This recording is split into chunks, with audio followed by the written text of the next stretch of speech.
Hello guys, welcome to dream study.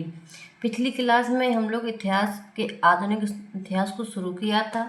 उसमें हमने यूरोपीय कंपनियों के बारे में पढ़ा था। यूरोपीय कंपनी कौन कौन सी आई, इस सब के बारे में हमने देख लिया था पिछली क्लास में। उसी को हम आगे बढ़ाते हुए पुर्तगाल कंपनी के बारे में आज पढ़ते हैं। कौन सी कंपनी? पुर्तगाल कंपनी। हमने आपको डेटेड बता रखी है, वैसे हम बताएं आपको। तो पुर्तगाल कंपनी एक प्राइवेट कंपनी थी। कैसी थी? प्राइवेट कंपनी थी। इन्होंने प्राइवेट कंपनी, एक ग्रुप था, उसने अपने राजा से परमिशन ली कि हमें व्यापार करना। इस तरीके से व्यापार करने कंपनी आई थी। तो इसमें मेन आदमी जो आया था इंडिया, उसका नाम था वास्को डी गामा। क्या नाम था? Vasco D gamma. तो इसके बारे में कुछ जानते हैं। तो इसने 90 दिन की अपनी यात्रा पूरी की थी। कितने दिन की? 90 दिन की समुद्री यात्रा के बाद, समुद्री यात्रा कर रहा था उसी टाइम पर, मतलब कि यात्रा कर रहा था, तो इसके रास्ते में उसको एक गुजराती, कह सकते हैं व्यापारी या मछुआरा, कुछ भी कह सकते हैं, वो मिला। उसने रास्ते में उससे एड्रेस पूछा कि भारत जाने के लिए क्या, कहाँ से जाया जाए। उसने थोड़ी उसकी हेल्प की। तो हम कह सकते हैं कि 90 दिन की समुद्री यात्रा के बाद उस आदमी का नाम था अब्दुल माजिद।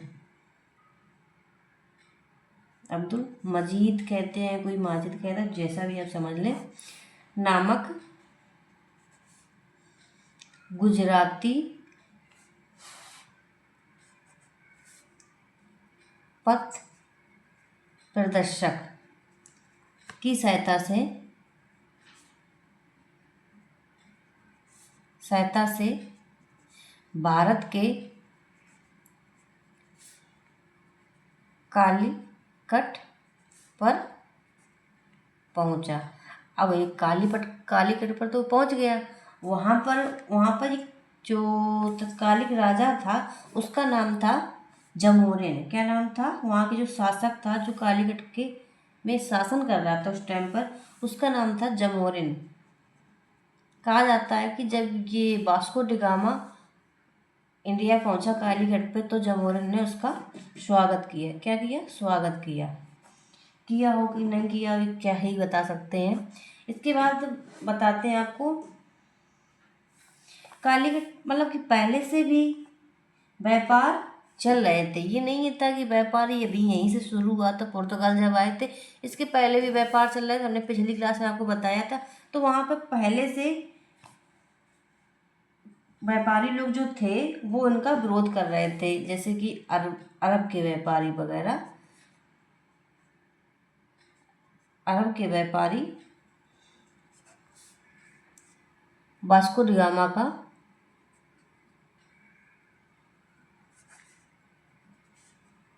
विरोध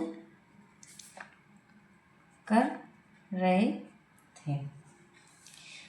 फिर भी ये यहाँ गए, जमोरिन से की बात हुई, जमोरिन ने उनका स्वागत किया। इसके बाद व्यापार किया, मतलब बिजनेस अपना करना शुरू किया। जब इन्होंने पहली बार बिजनेस किया, पहले दिन, मतलब पहले दिन नहीं, मतलब कि पहली यात्रा के दरमियान, पहली यात्रा के बाद जब ये वापस पुर्तगाल पहुंचा,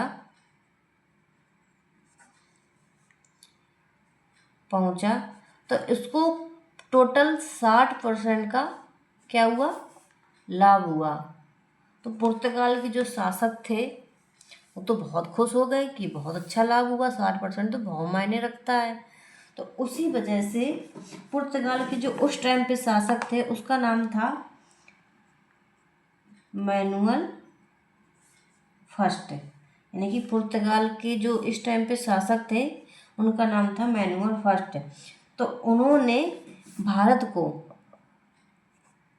भारत को गोल्डन वर्ल्ड का गोल्डन वर्ल्ड, यानी कि भारत एक सोने की चिड़िया है। इसके साथ साथ मतलब कि वहाँ पे रोमन साम्राज्य में डील हुई थी, कौन जाएगा कौन व्यापार करेगा। इस वजह से अब पुर्तगाली तो आके यहाँ व्यापार करने लगे थे, तो इस वजह से जो मैनुअल थर्ड है इनको एक उपाधि मिली थी। फर्स्ट को एक उपाधि मिली थी, वो उपाधि का नाम था वाणिज्य के प्रधान।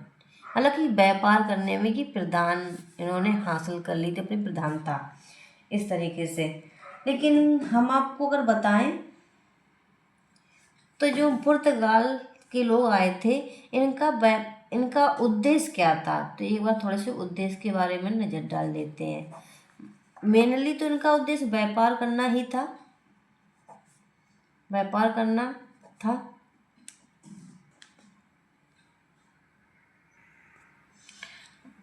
पहला उद्देश्य तो उनका व्यापार करना था और दूसरा उद्देश्य उनका ईसाई धर्म का, क्योंकि ये लोग ईसाई थे, ईसाई धर्म का प्रचार प्रसार करना था। इसके अलावा जो पहले से व्यापार कर रहे थे जैसे कि अरब के लोग, अरब और वेनिस के लोग, वेनिस के जो व्यापारी थे उनका भारत से प्रभाव कम करना था। यानी कि कह सकते हैं कि जो ये लोग व्यापार कर रहे थे पहले से ही, इनको कंपटीशन देना था, इनके प्रभाव को कम करना था। ठीक है। और अरब सागर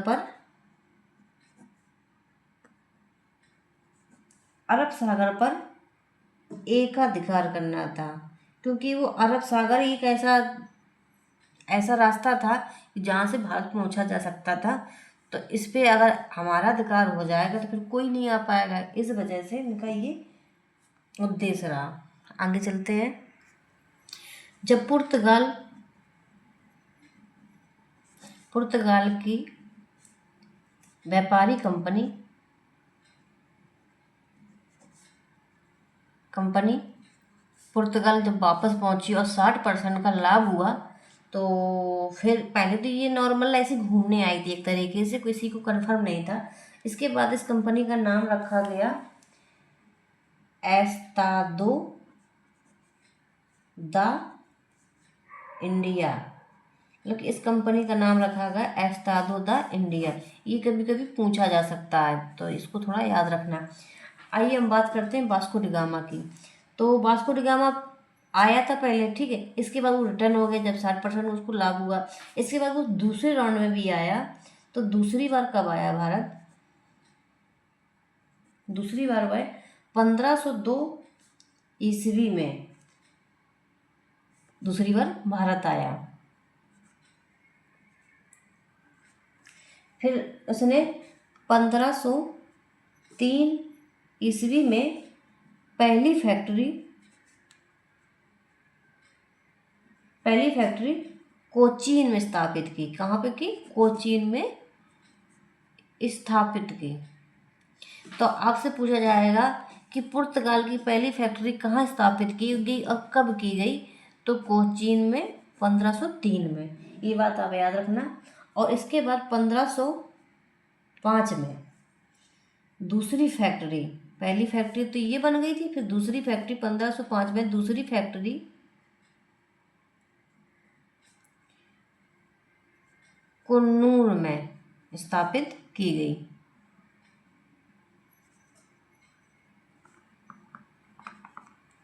चलिए आगे देखते हैं। इसके बाद वास्को डी गामा 1524 में, पहले तो वो आया था 1498 में, फिर 1502 में और फिर 1524, यानी कि तीसरी बार राउंड लगाया उसने, तीसरी बार भारत आया। और लास्ट में इसने 1543 में ही ये कोचीन में एक्सपायर हो गया, कोचीन में ही इसकी मृत्यु हो गई। और अगर आपसे पूछा जाए कि वास्को डी गामा कहाँ एक्सपायर हुआ था, तो इंडिया में कोचीन में 1543 में। कभी कभी पूछा जा सकता है कि वास्को डी गामा की कब्र कहाँ बनी है, कहाँ दफनाया गया, तो आप कोचीन ही बताइएगा, ठीक है। कह सकते हैं इसका मकबरा कहाँ पे है, कोचीन में। चलिए आगे देखते हैं। अब तो ये तो नॉर्मल था, फिर इसके बाद पुर्तगाल से कह सकते हैं पहला पुर्तगाली वायसराय या गवर्नर, कुछ भी कह सकते हैं, वायसराय या इसको गवर्नर भी कह सकते हैं। न आप कहो कि हमें तो वायसराय पता ही नहीं था कि गवर्नर आया था। तो पहला पुर्तगाली वायसराय आया था, उसका नाम था फ्रांसिस्को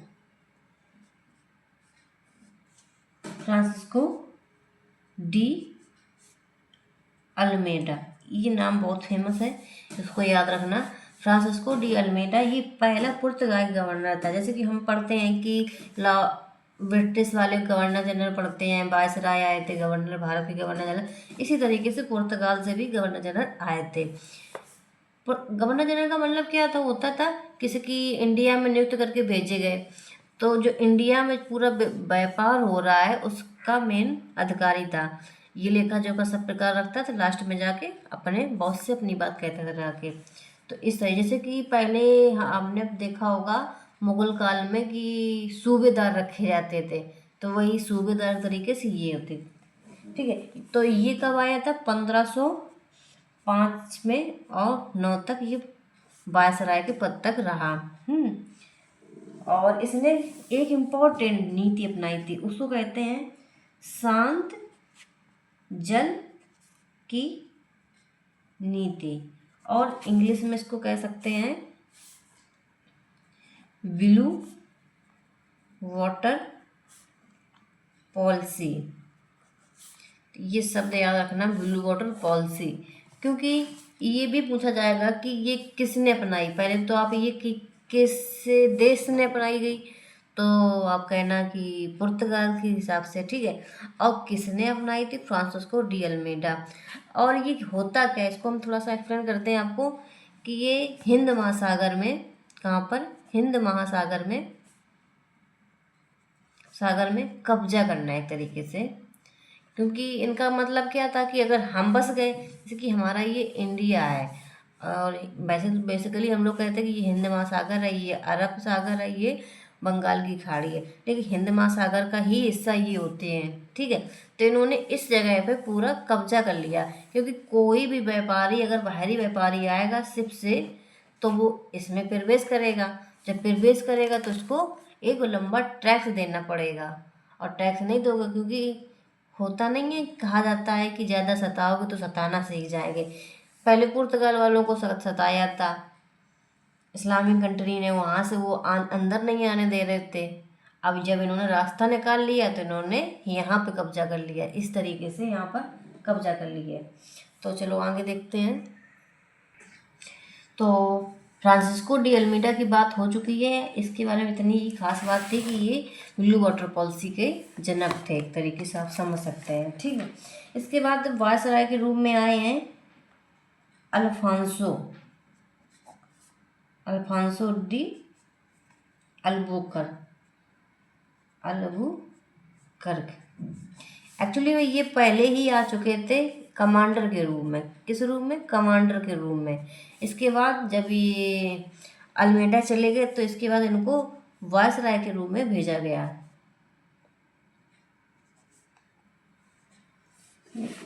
इंडिया आए, ठीक। इन्होंने, इनकी खास बात ये थी कि ये वास्तविक संस्थापक कहे जाते हैं पुर्तगाली साम्राज्य के।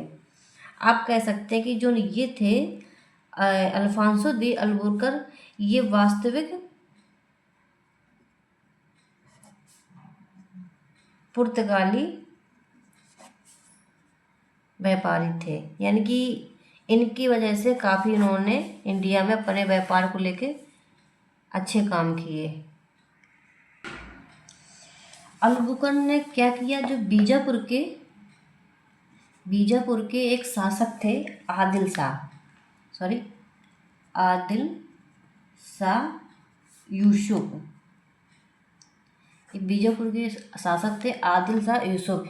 इनके पास क्या था, गोवा था, जो इस टाइम हमारा गोवा ना, वो इनके पास था। तो जो अलबुकर थे, जो अभी आए थे, जिसको हम वास्तविक शासक के वास्तविक वायसराय कह रहे हैं ना, वो उन्होंने इनको हराकर ये गोवा अपने पास कर लिया। तो ये गोवा जो है ना, वो आगे चलकर पुर्तगाल पुर्तगाली व्यापारिक केंद्र या राजधानी बना, व्यापारिक राजधानी बना। इसके बाद अलबुकर ने कुछ नीतियां अपनाई भारत में अपना स्थायित्व बनाए रखने के लिए, आगे बात बढ़ाने के लिए कुछ नीतियां बनाई। इन्होंने क्या किया कि भारतीय महिलाओं से शादी करना शुरू कर दी। इससे क्या हुआ कि वो एक तो जनसंख्या में वृद्धि कर सकते थे अपने अपने धर्म के लोगों की, और दूसरी बात स्थायी रूप से यहाँ बस सकते थे, क्योंकि फिर यहाँ ससुराल हो गई उनकी। इसके बाद उन्होंने कहा क्या किया कि जो भारतीय लोगों को अपनी सेना में भर्ती करने लगे। इससे क्या हुआ कि भारतीय जनता उनके फेवर में रहती थी कि जो फिर वो कहेंगे वही हम करेंगे। इस तरीके से इन्होंने काफ़ी कुछ अपने पुर्तगाली व्यापार केंद्र को अच्छे से स्थापित करने के लिए काफ़ी काम किया। इसलिए इनको अलबुकर को वास्तविक वायसराय कहा जाता है। इसके बाद आते हैं नीनो डी कुन्हा। इनका नाम क्या है, नीनू डी कुन्हा। ये इनका एक अगले वायसराय आते हैं, ये आते हैं 1529 में, और ये 38 तक रहते हैं। इन्होंने क्या कहा, जो 1530 में मतलब कि जो गोवा लिया था अलबुकर ने, उसको राजधानी बनाया। पहली राजधानी क्या थी, कोचीन, जो वास्को डी गामा एक तरीके से बना के गया था, टेम्परेरी वाली। तो 1530 में कोचीन को हटाकर गोवा को अपनी राजधानी बनाई। इतनी बात आपको समझ में आ रही होगी। आगे देखते हैं। ये नीनो डी कुन्हा के बारे में स्पेशल बात होगी। अब कुछ प्रमुख तत्व के रूप में हम देख सकते हैं, या प्रमुख बिंदु कुछ भी कह सकते हैं हम, पुर्तगाली से संबंधित। इसमें क्या हुआ था कि पुर्तगालियों ने अकबर, उस टाइम पे अकबर रहा करते थे, अकबर से हुगली और शाहजहां से बुंदेल, इन दोनों में मतलब कि व्यापार की अनुमति ले ली। अनुमति लेकर अपना केंद्र स्थापित किया, या कह सकते हैं कारखाना बनाया। ये इनकी ये अच्छी बात रही। इसके बाद क्या हुआ, इसी दरमियान आपने देखा होगा कि बीच में ब्रिटिश कंपनी भी आ गई थी। अब ब्रिटिश कंपनी और पुर्तगाल कंपनी में आपस में लड़ाइयाँ भी हुई, कुछ युद्ध भी हुए। तो उस युद्ध के हार जीत में, या कुछ भी कह सकते हैं, तो पुर्तगाल की एक राजकुमारी थी, पुर्तगाल की राजकुमारी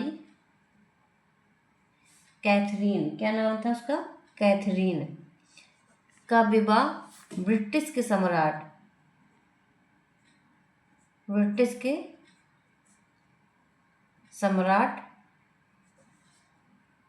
चार्ल्स द्वितीय से कर दिया गया था।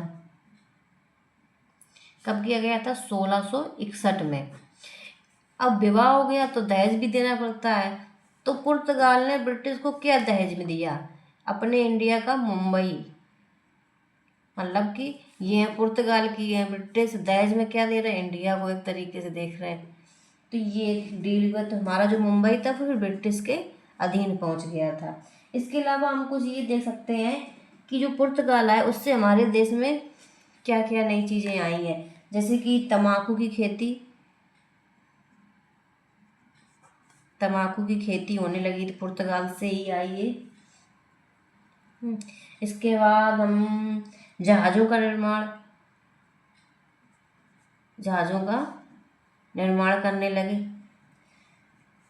इसके बाद प्रिंटिंग प्रेस, तो आपको पता ही होगा प्रिंटिंग प्रेस कब हमारे भारत में स्थापित हुई थी, 1556 में, याद रखना 1556 में। अगर स्थान पूछा जाए तो कह सकते हैं गोवा में। इसके बाद तो कुछ लोग कहते हैं कि आलू भी आया है, और कुछ तो कहते हैं समोसे भी आए। अब मुझे नहीं, जब आलू है तो समोसे तो बना ही सकते हो, चलो छोड़ दो उसको, ठीक है। इसके अलावा हम बताएं आपको कि सबसे पहली यूरोपीय कंपनी आई थी वो थी पुर्तगाल, और सबसे लास्ट में जो कंपनी गई है इंडिया से वो भी पुर्तगाल थी। तो ये चीज़ याद रखने वाली है। तो हम कह सकते हैं कि 1961 में, यानी कि हमारा देश आज़ाद हो गया था कब, 1947 में। फिर इसके बाद ये काफ़ी टाइम के बाद 1961 में गोवा, जो कि इनकी राजधानी थी, गोवा, दमन दीव,